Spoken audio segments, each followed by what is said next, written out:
everyone. Welcome to Therapy 365. This is episode 11, 5 Ways to Stay Calm When the World Doesn't Feel Calm.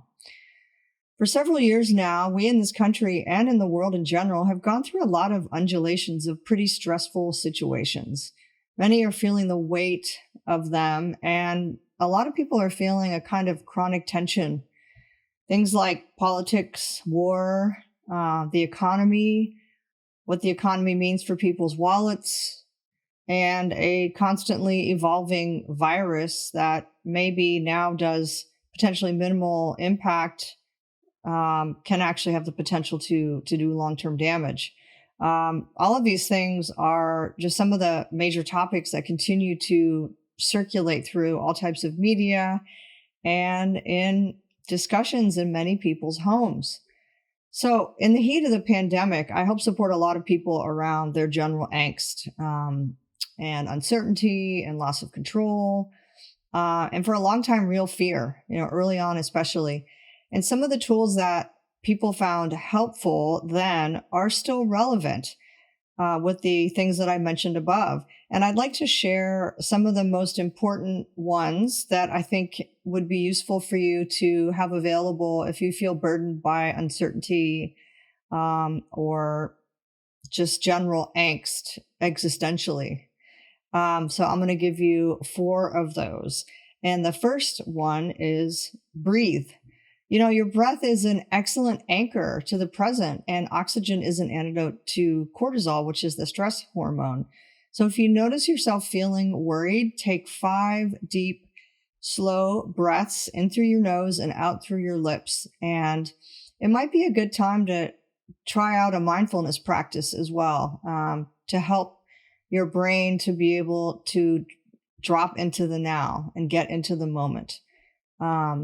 So again, breath and mindfulness it's very interconnected. And even if you're not interested in starting a practice or feel that that's too much or more than you want to do, even just the act of taking a breath in and holding it and releasing it can really help to bring down that stress response. Number 2, name your emotions. So denying your emotions isn't helpful. And there are so many ways that when you try to deny them or you think you are, they actually show up, right? They show up in anger outbursts. If you've been holding on to a lot of anger or angst or tension. So it's really important to learn to name your emotions, to say, hey, I'm feeling a little worried about this, or I'm feeling kind of fearful, rather than minimize the experience for you. If you can name your emotions, you can actually tame your emotions. So number 3 is create structure. So for many people, making lists and organizing their calendars is really soothing. And in a way, it sort of creates containment for you. And for a lot of people, it helps to contain their emotions if they feel a little out of control or there's this pervasive worry. So for many people, getting a sense of structure in their lives is something that they can rely on, and it's every day. They can create lists of, on this day I do this, or I do this on that day, or whatever. It can be as detailed or loose as you want, but I do think generally structure helps people to feel more grounded when they're feeling a lot of anxiety or just dis-ease around things they can't control. 4 is watch for cognitive distortions. So things that can cause worry, particularly things that feel sort of unrelenting, ongoing, kind of some of the things we're talking about, right? A virus, the potential for war, the economy, political undulations. These things can tend to trigger distorted thinking patterns for some people. So one relevant cognitive distortion type is catastrophizing, where you imagine the worst possible outcome, and then you start to feel as if it's already happening. So this essentially creates suffering for yourself over something that isn't happening. It may not happen. So one way to counter that is to consider, what are the other possible outcomes? What are the chances that things might not actually happen the way that you are afraid they're going to happen?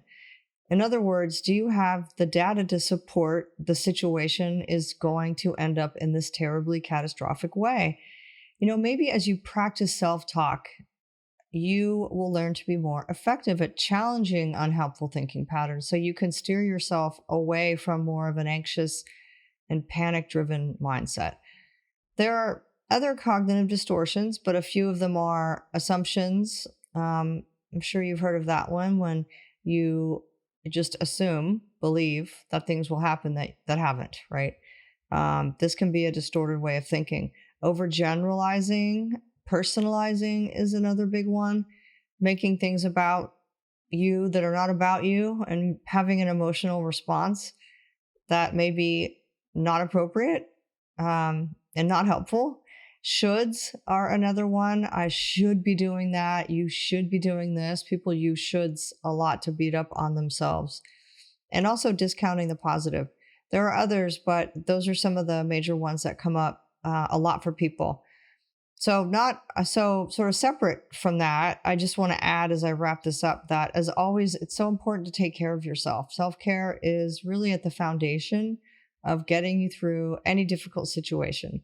And what you be doing to prioritize yourself, whether it's a hobby or some kind of practice or way that you feel relaxed or something that brings you a little joy.